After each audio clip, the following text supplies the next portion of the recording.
Pode ir. Boa noite a todos. Hoje vamos continuar aqui com os nossos protocolos, o estudo SCORE pelo Dr. Lucas, e espero que todos aproveitem. Boa aula, Lucas.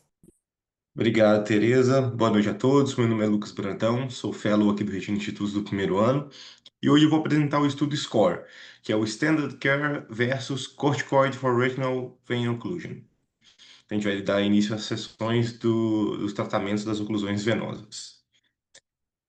Bom, esse trabalho ele foi feito com um estudo multicêntrico, prospectivo, randomizado, que marcou essa época do tratamento entre o laser e a triamcinolona intravítrea no edema macular relacionado à oclusão venosa, nos casos de oclusão.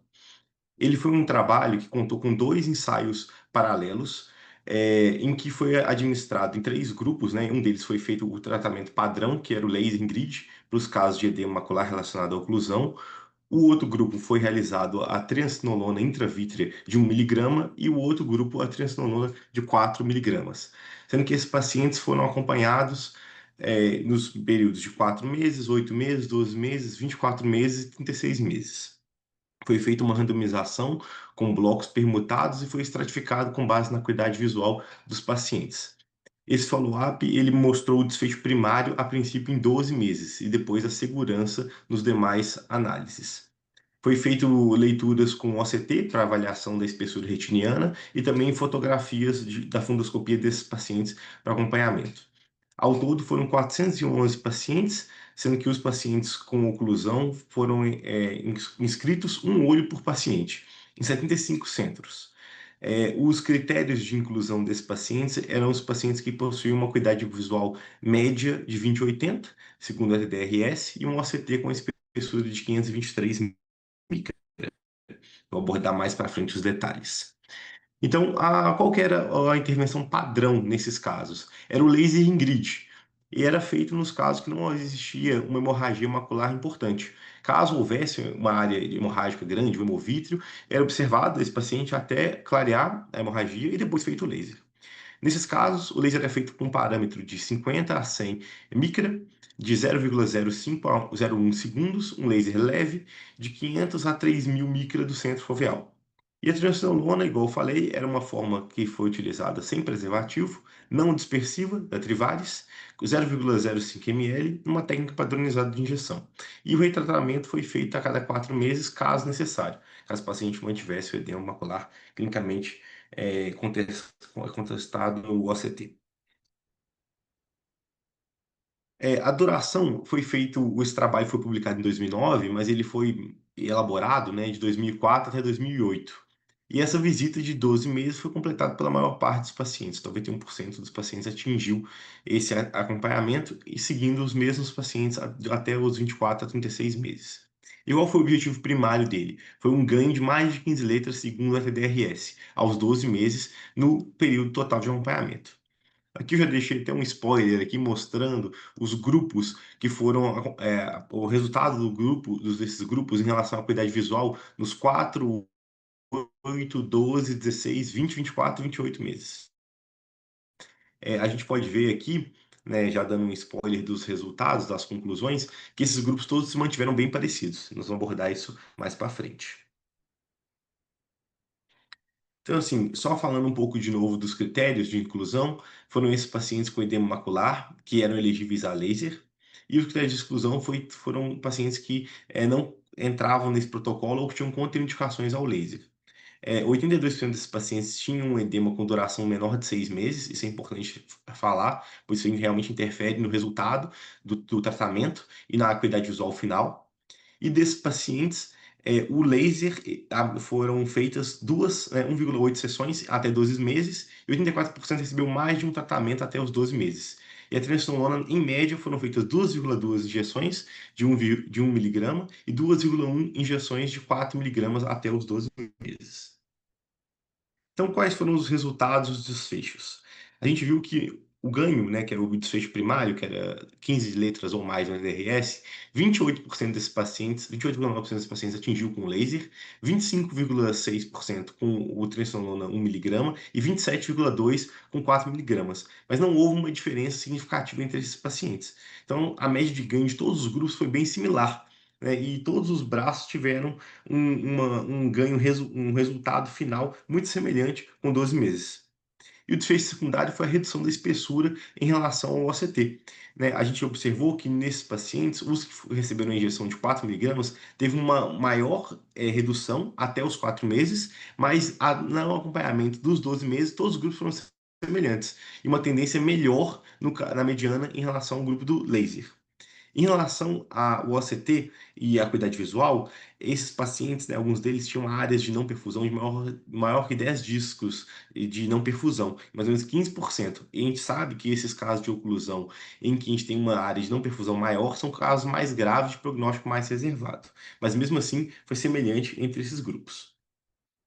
Em questão da segurança, que foi feito o acompanhamento até os 12 meses, a gente viu que nos casos de laser houve o menor aumento da PIO, né? Já que o laser não tem uma relação direta com esse aumento.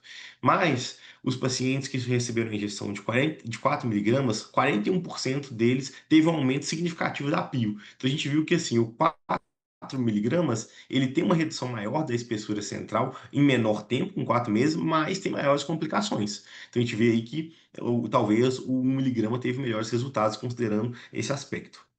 Em questão da catarata, os pacientes com 4 miligramas também tiveram maior progressão. Até 35% deles teve maior progressão para catarata, sendo submetidos a cirurgias até o segundo ano do acompanhamento.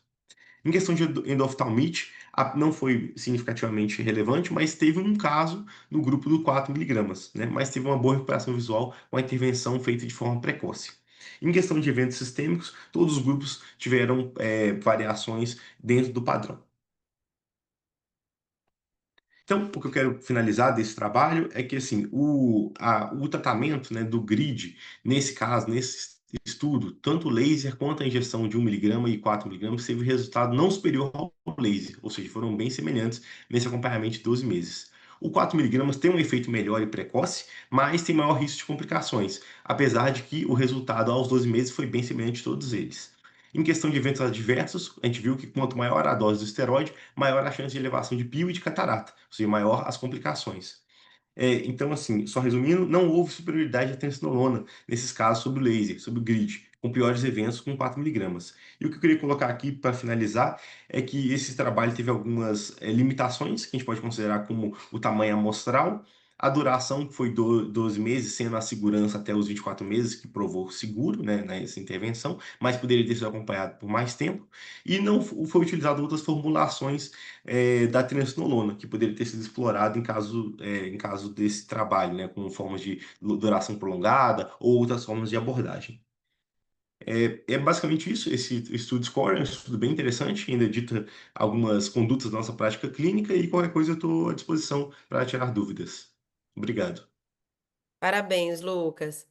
Então, pessoal, eu acredito que os dados do estudo SCORE, eles não foram tão significativos em termos de melhora da acuidade e tanto da redução da espessura, que eu creio que diminuiu bastante, mas em relação à acuidade, por conta dos efeitos colaterais da triancinolona, principalmente em termos de catarata e de hipertensão ocular.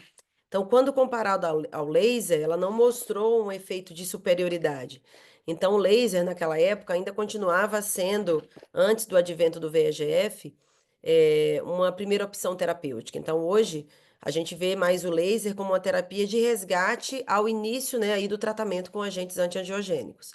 E com o advento de drogas melhores, corticoterápicas, né, por exemplo, com o implante de dexametasona, os efeitos já de melhora da visão e da redução da espessura foram mais significativos, apesar de ainda prevalecer alguns dos efeitos colaterais. Então, eu acredito que isso tenha acontecido por conta do tipo de droga corticoterápica que foi utilizada, entendeu, Lucas? Que foi uma droga assim, que era o que tinha disponível. Muita gente, às vezes, até hoje, em alguns centros, ainda utilizam a triacinolona, porque pela falta de disponibilidade de algum outro tipo de tratamento. Então, é isso que eu queria te falar, tá bom? Parabéns, tá? Então, nossa próxima apresentadora vai ser doutora Ana Luísa? Isso. Isso.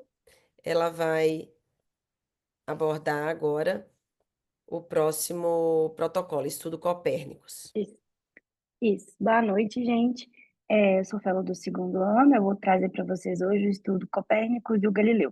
Eu gosto muito dessas coisas de curiosidade histórica, aí eu coloquei o da esquerda é o Copérnicos e o da direita é o Galileu, só para ilustrar nossa aula. É a carinha deles aí, o IA, doutor IA, só que o ChatGPT me ajudou a recriá-lo. Então, esse foi o artigo que eu usei de referência, um artigo que integrou os resultados dos dois estudos, foi publicado em 2017. Qual foi, então, o objetivo geral desse estudo? Era avaliar a eficácia e a segurança do aflibercept intravítrea para pacientes com edema macular secundário à oclusão de veia central da retina. Eles queriam avaliar, então, a acuidade visual, né, com objetivo primário, e a redução da espessura central da retina nesses pacientes tratados com aflibercept vezes os pacientes que receberam placebo até a semana 24. O objetivo secundário, então, era avaliar os resultados anatômicos até a semana 52, após a reintervenção, conforme alguns critérios que a gente vai abordar mais para frente. Como então foi o desenho do estudo? O braço do Copérnicos era aqueles pacientes, são 189 pacientes, principalmente nos Estados Unidos, e o do Galileu eram 177 pacientes na Ásia e na Europa. A princípio, eles seriam avaliados por 52 semanas, com o endpoint primário com 24. Os grupos de tratamento, então, nessas primeiras 24 semanas, os pacientes foram divididos naqueles que receberam aflibercept de 2 miligramas a cada 4 semanas e aqueles que receberam placebo. Entre 24 e 52 semanas, todos os pacientes receberam a oportunidade de receber o aflibercept, nos dois grupos. Quais, então, eram esses critérios para a reintervenção? Eram aqueles pacientes que apresentavam um aumento de pelo menos 50 micras, presença de novas ou persistentes alterações císticas na retina, presença de fluido subretiniano e edema persistente com aumento da espessura macular central. Além disso, se o paciente apresentasse uma piora de pelo menos 5 letras na acuidade visual com qualquer alteração da espessura macular central. Os pacientes que não preenchiam esse critério continuaram recebendo injeção de placebo. No caso de neovascularização, tanto iriana quanto de segmento posterior, os pacientes recebiam a panfotocoagulação. Os critérios de elegibilidade, então, eram aqueles pacientes com edema macular secundário à oclusão venosa por menos de 9 meses, tinham que ter mais de 18 anos, ser virgem de tratamento, ter uma acuidade visual entre 20/40 e 20/300, uma espessura macular central de 250 micra ou mais.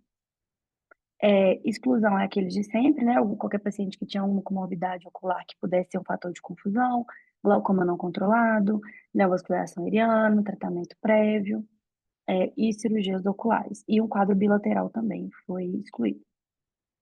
Falando então dos resultados. Primeiramente, no endpoint primário, os grupos foram bem similares, né? A gente vê que os pacientes que receberam aflibercept, eles tiveram um ganho visual muito mais importante daqueles que receberam injeção de placebo.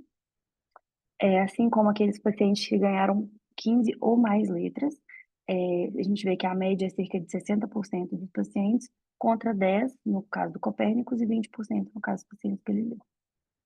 Redução da espessura central da retina também, a gente vê um ganho bem mais significante daqueles pacientes que receberam a medicação. E a gente vê que esses dados se mantêm na semana 52, então o ganho visual permanece dos pacientes que receberam a medicação, assim como a proporção dos pacientes que ganharam pelo menos 15 ou mais letras, você vê que os valores estão bem semelhantes, e assim também como a redução média da espessura central da retina. Eles estenderam o estudo por até a semana 100, e a gente viu que o benefício visual ele foi mantido no regime de tratar-se necessário, e os pacientes que foram tratados desde o início, eles tinham um ganho médio, tanto de visão quanto de redução da espessura macular central, melhor do que aqueles pacientes que foram tratados com placebo e depois passaram para o aflibercept. Esses pacientes do segundo grupo, eles nunca alcançaram os mesmos resultados dos pacientes do primeiro. Em relação a resultados de segurança, a gente viu que o padrão era bem consistente com o dos outros antiangiogênicos, com aumento da pressão ocular transitório, hemorragia subconjuntival. O caso mais grave foi de hemorragia vítrea. E a taxa de endoftalmite também foi semelhante ao já descrito. Para concluir, então, o aflibercept intravítrio se mostrou um tratamento eficaz e seguro para o tratamento de edema ocular secundário à oclusão venosa. E iniciar o tratamento com aflibercept inicialmente oferece mais benefício do que o tratamento tardio. E é isso. Adorei a fotinha dos dois, hein? Adorei.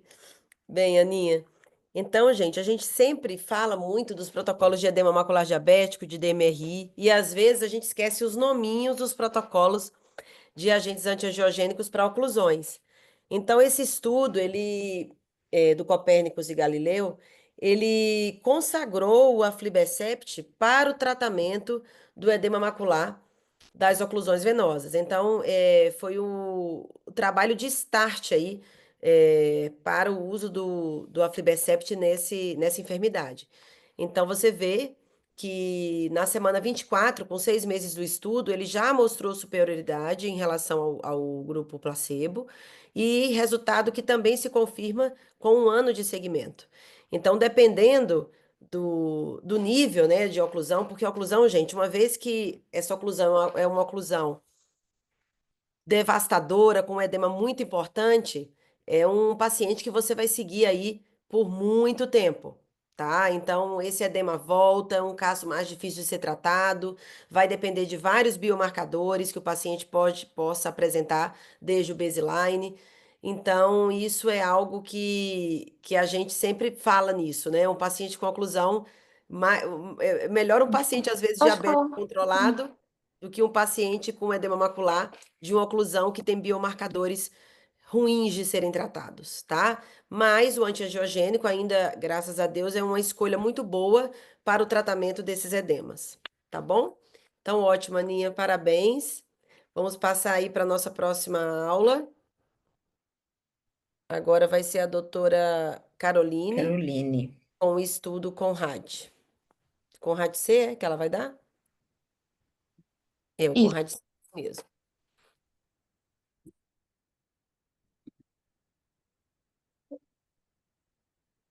Tá dando pra ver direitinho? Certinho. Boa noite a todos. Meu nome é Caroline, eu sou fellow do primeiro ano. E hoje eu vou falar um pouquinho sobre o protocolo CONRAD-C. Foi um estudo publicado em 2016, com um contexto que surgiu para comparar as alternativas ao tratamento com anti-VEGF. Então, o objetivo do estudo era comparar a eficácia e a segurança do ranibizumab de 0,5 miligramas versus o implante de dexametasona de 0,7 miligramas intravítrea.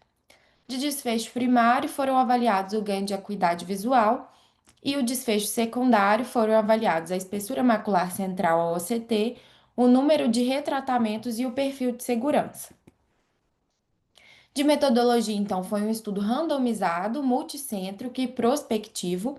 A população desse estudo foram pacientes que possuíam edema macular devido a uma oclusão de veia central da retina. Os grupos de intervenção, então foi um estudo head-to-head, que avaliou ranibizumab intravítrio. O outro grupo era o implante de dexametasona intravítrio, e foram avaliados durante um segmento de 6 meses. De critérios de inclusão, então, nossos pacientes tinham que ter uma oclusão de ramo recente, uma perda visual significativa e uma espessura macular aumentada. Eram excluídos aqueles que tinham glaucoma não controlado, cirurgias oculares recentes ou outras retinopatias. Então, foram avaliados 189 pacientes, dentre esses, 95 do grupo do ranibizumab e 94 do grupo da dexametasona. Foram avaliados a melhor acuidade visual corrigida no ETDRS ao longo desse segmento de 6 meses. O OCT foi usado para medir a espessura macular e os eventos adversos eram registrados como pressão intraocular elevada, catarata e quadros de inflamação. E em relação às análises estatísticas, foram comparados os dois grupos, sendo que tinha que ter uma significância de um P menor que 0,05. Isso. Agora vamos aos resultados. avaliando então em relação à eficácia. Os pacientes que tinham um ganho médio de acuidade visual dentro do grupo do ranibizumab, houve um ganho de 12,7 letras e do grupo da dexametasona um ganho de 2,9 letras. Houve uma diferença então de 9,8 letras, sendo um P menor que 0,001. Em relação à proporção de pacientes que tiveram um ganho maior ou igual a 15 letras no sexto mês. O grupo do ranibizumab foi de 60% e o da dexametasona de 32,6%. Em relação ao perfil de retratamento também no sexto mês. O grupo do ranibizumab teve uma média de 4,9 injeções dentro desses 6 meses e o da dexametasona uma média de 1,7 implantes dentro desses 6 meses. Foram observados, então, que alguns desses pacientes tiveram que fazer novos implantes nesse intervalo de 6 meses. E aí, a gente analisando esses resultados. Então, o grupo do ranibizumab teve um ganho maior, médio de letras. Além disso, também teve um maior número de aplicações, mas ele garantiu um melhor ganho de visão sustentado. Já em relação ao grupo da dexametasona, eles tiveram uma melhora inicial mais rápida, demandou, né, menos tratamento, eram só 1,7, mas a eficácia funcional, ela foi inferior e o efeito foi menos duradouro. Então, diante disso, houve uma diferença significativa a favor do ranibizumab em relação ao ganho de visão sustentado. Quando a gente analisa a anatomia, vendo a redução da espessura macular central no OCT, o grupo do ranibizumab teve uma redução de 459 micra e o da dexametasona de 395 micra. Ambos reduziram a espessura macular. O ranibizumab, uma redução mais consistente ao longo do tempo, e o da dexametasona, apesar do maior efeito inicial, teve uma recidiva mais precoce. Agora, analisando o perfil de segurança em relação ao aumento da PIO. Essa elevação da pressão foi mais comum no grupo da dexametasona, de aproximadamente 32%. Em relação à catarata, teve uma progressão de 7,4% com a dexametasona, contra nenhum paciente do ranibizumab, então 0%. Analisando esses resultados, então, o ranibizumab teve um perfil de segurança mais favorável. Já a dexametasona observou-se um maior risco de elevação da PIO e da progressão da catarata. Agora vamos às nossas conclusões. Então, esse estudo ele teve uma evidência robusta quando a gente compara o anti-VEGF versus o corticoide intravítreo nos casos de oclusão. Nesse caso, o ranibizumab ele mostrou uma eficácia sustentada tanto na visão quanto na anatomia. O corticoide ele ainda deve ser considerado e deve ser usado em alguns pacientes selecionados, sempre levando em consideração as contraindicações e quando o paciente tem alguma dificuldade de segmento. Então, se tiver também alguma contraindicação ao próprio anti-VEGF. Além disso, é sempre importante ressaltar que é importante individualizar o tratamento para cada paciente. Então, por exemplo, um paciente que não acompanha, que não vai vir nos acompanhamentos, nos segmentos das injeções, não tem por que eu tentar insistir numa injeção. Então, de mensagem final, o anti-VEGF, que é o ranibizumab nesse caso, ele deve ser considerado como primeira linha nos casos de oclusão com edema. A decisão ela deve, então, considerar tanto o perfil do paciente, os riscos de efeito adverso e principalmente a adesão ao segmento. É isso. Muito bom, Carol. Gente, mais uma vez aí, o antiangiogênico sendo considerado de primeira escolha para o tratamento do edema macular. No caso aí, no Conrad C foi com o ranibizumab, no do Galileu e Copérnicos foi o aflibercept. E aí vem a pergunta, Tereza, ele nesse estudo, ele foi superior, vamos dizer assim, do que o implante dexametasona. Por quais motivos? Provavelmente, como eram pacientes de estudo, eram pacientes com quadros oclusivos com um edema mais recente, com uma resposta mais vasomediada, ou seja, mais responsiva ao tratamento com agentes antiangiogênicos.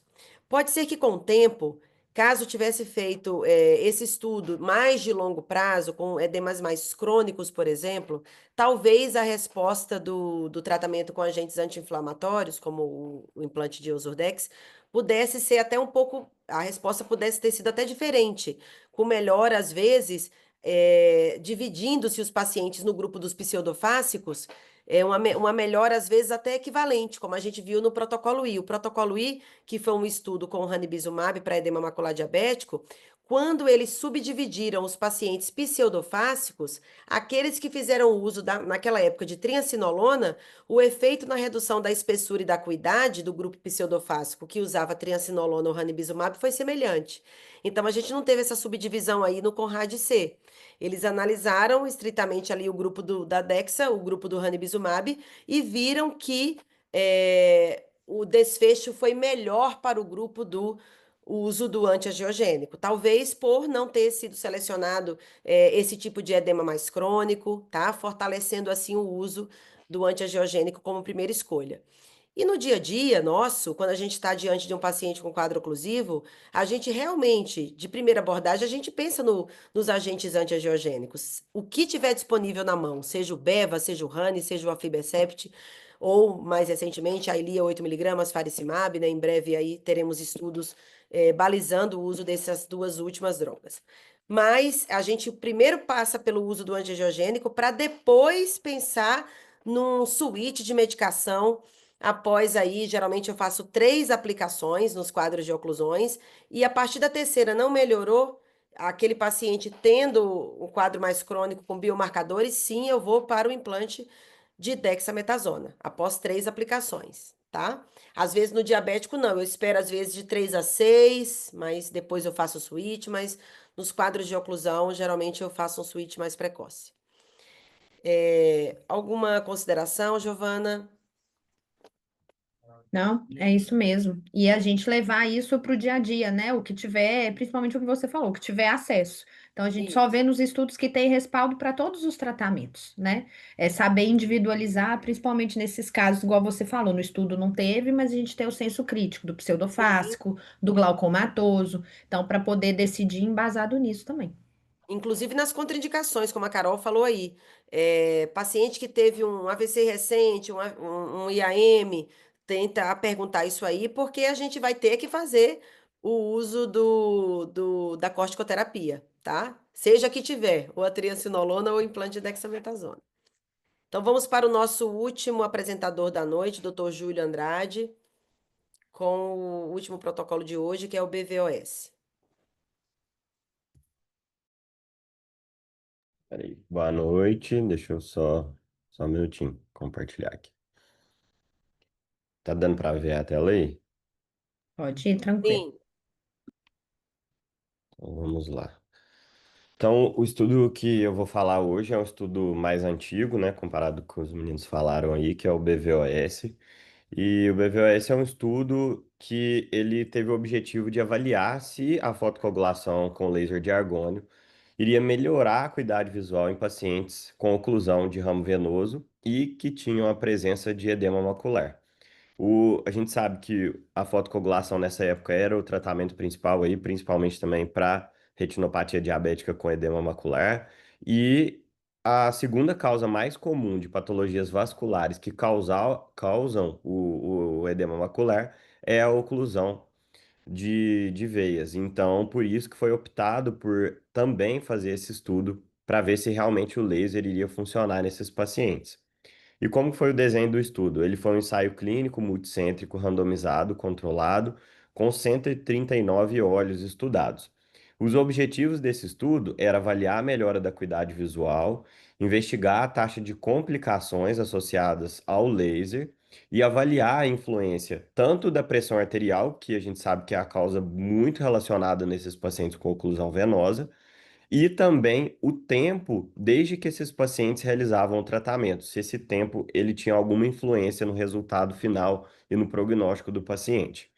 E aí, quais eram os critérios de elegibilidade? Paciente maior de 18 anos, ele tinha que ter o diagnóstico de oclusão de ramo entre 3 e 18 meses de diagnóstico. A acuidade visual desses pacientes era 20/40 ou pior, e ele tinha a presença de edema macular na angiografia. Então, esses eram os critérios para o paciente entrar no estudo. Os grupos de tratamento, eles foram divididos em dois, que era o grupo do laser e o grupo controle, sendo que 69 olhos ficaram no grupo do laser e 68 no grupo controle. Dois pacientes saíram do estudo, então totalizando aí os 139 olhos. O tratamento ele era baseado na angiografia para mapear essa área de vazamento e então realizar o laser. Quais foram os resultados? Primeiro, em relação à acuidade visual, os pacientes que ganhavam mais de 2 linhas, né, maior ou igual a 2 linhas. No grupo de tratamento do laser, 65% dos pacientes dos olhos tratados tiveram esse resultado. Já no grupo controle, 37%. Lembrando que todos esses resultados que eu vou mostrar aqui o P ele foi significativo no estudo. Em relação à acuidade visual, uma média de ganho de linhas, a gente teve mais 1,33 linhas nos pacientes do grupo tratado e 0,23 nos pacientes de grupo controle. Esses resultados eles eram avaliados aí em torno de 3 anos de estudo, mas tiveram alguns pacientes que foram até ali 5 anos de estudo no BVOS. A acuidade visual média desses pacientes em 3 anos. No grupo do laser ficaram entre 20/40 e 20/50 e no grupo controle em torno de 20/70. E aí, qual foi a influência da pressão arterial nos grupos de tratamento? Então vamos lá. Nos pacientes hipertensos, a gente teve que os que eram tratados ganharam 61% ganharam mais de 2 linhas de visão.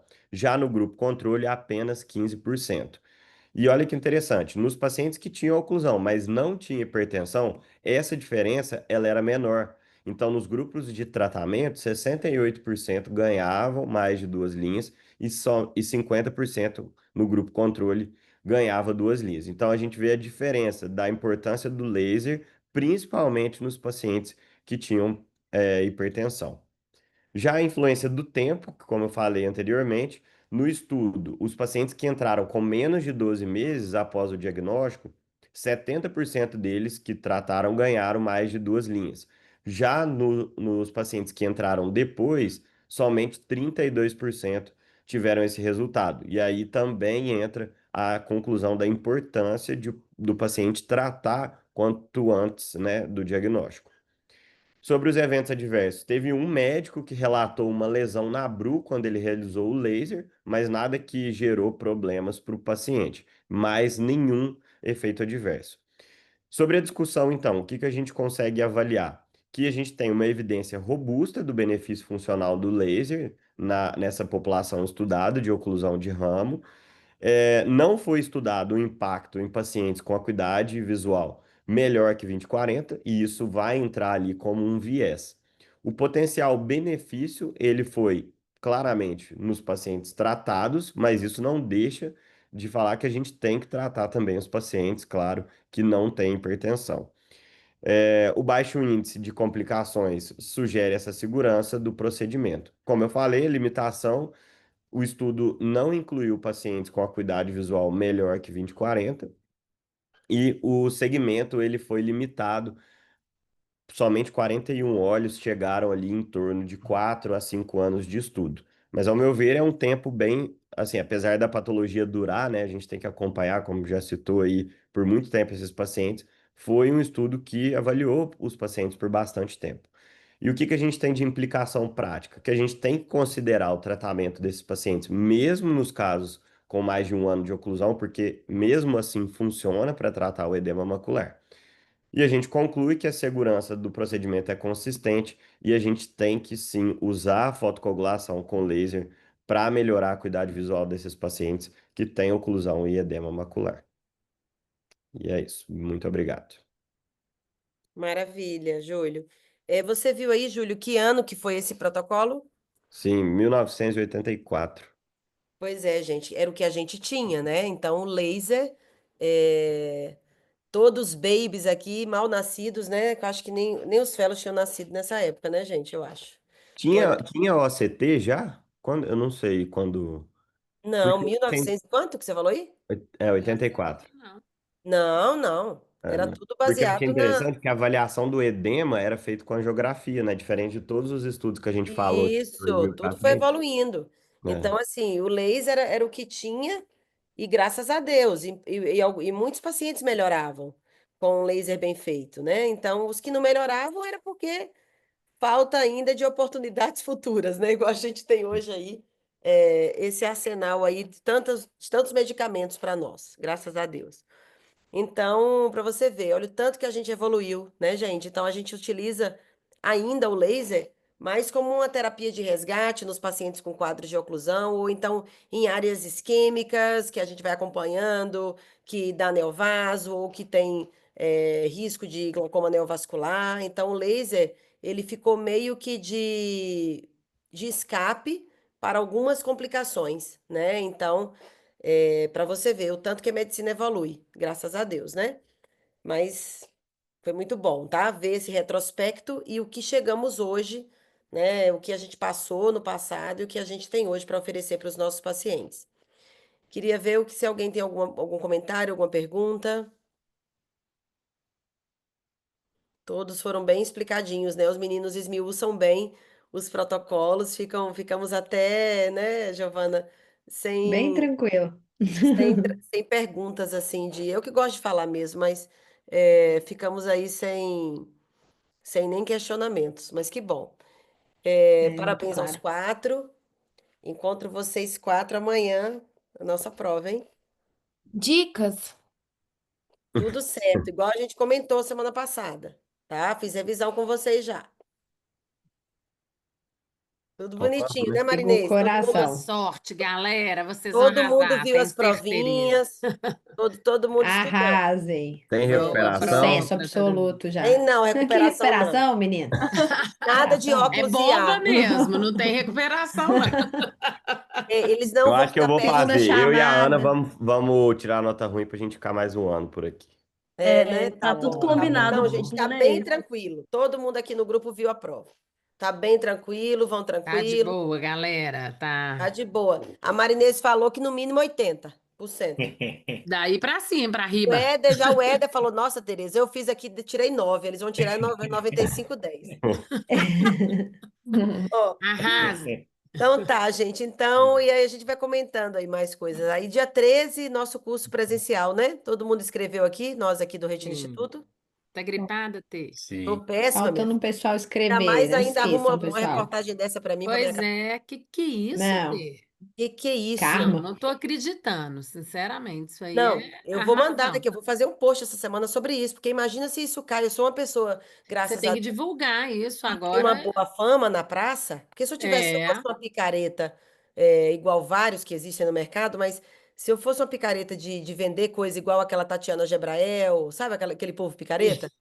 Então, na vida, a Não, gente só É, tem um mas bom é, ué. nome. Um não, negócio mas você desse, tem que cara. divulgar mesmo, assim, para mostrar, porque se alguém Olha, recebe um pensa que eu estou negócio vendendo desse, tratamento de é ozônio. Gente, que loucura. fim da picada. Tá, eu tô meio eu tô melhorando, até amanhã eu tô boa. Mas eu vou procurar ajuda nisso, ajuda civil, assim, ajuda É, jurídica, exatamente. né? Você tem que ter um É. advogado mesmo Vou sim. para te Mas ajudar. pelo menos se alguém falar que a Tereza Canadana é uma picareta que tá falando A ozônio, gente já vocês me, sabe, pode vocês me deixar. defendem. Ô, coitada da Não, é Tereza. melhor a Tá gente até gravado mostrar, aqui. gente, olha que Tá absurdo que gravado pro fizeram. YouTube. Vai todo mundo saber que isso aí é picaretagem. Tá Não, a dentro aqui gente, também. a gente sabe, porque é outro rosto, né? Dá para ver bem, mas quem não te E essa conhece A bem, reportagem, boca tá gente, toda manipulada. é. deixa eu te contar, essa reportagem, ela foi realizada desde que eu era da Elo Antiga. Esse paciente meu é antigaço, sobre retinopatia diabética, da importância do exame de fundo de olho. O pessoal da Record foi lá, todo mundo, isso é verdade. Mas trocaram todas Ah, é? isso aí existiu, ali era a clínica Elo Antiga. Ah, e mudaram a fala? É Mudaram as isso? falas e E até esse as falas dos paciente era esse repórteres. mesmo? Era esse, ele morreu, tadinho, já tem uns Ah, 5 anos. mentira, Tê. Pegaram uma reportagem antiga e adaptaram. Isso, exatamente. Você É tem, igual. você tem a antiga? Seria até bom se você tivesse a antiga. Ah, amiga, boa. Eu devo ter gravado essa mensagem. É, procura a antiga, então. Eu vou procurar e se eu conseguir achar, eu mando no grupo a Você verdadeira. manda até pra gente Porque o doutor divulgar Iá também. já está pensando num post, né? Isso, É, você exatamente. vende bem isso, tá? Porque tô falando sério. É, Isso pode é um Mas deixar. é isso aí, absurdo. assim, ó, igual toda tecnologia, vai ter gente usando pro mal e pro bem, então não tem muito jeito. Que loucura, gente. Realmente, né, Verdade. tem que ter alguma coisa alguma marca, alguma coisa para impedir isso aí, né? É, eu vou procurar a verdadeira reportagem da Record. Vou procurar aqui. Boa, É, Marinês. Aí eu mando para vocês a verdadeira, para vocês analisarem a verdadeira e a falsa, é, tá? tá bom. Então tá, gente, até Tá bom, gente. Boa prova, meninas. amanhã. Boa Beijão. Boa prova, Tchau, pessoal. noite, tchau. Obrigado. arrasem, Beijo. Até meninas. amanhã, com Deus. É, Até. beijo. Boa noite.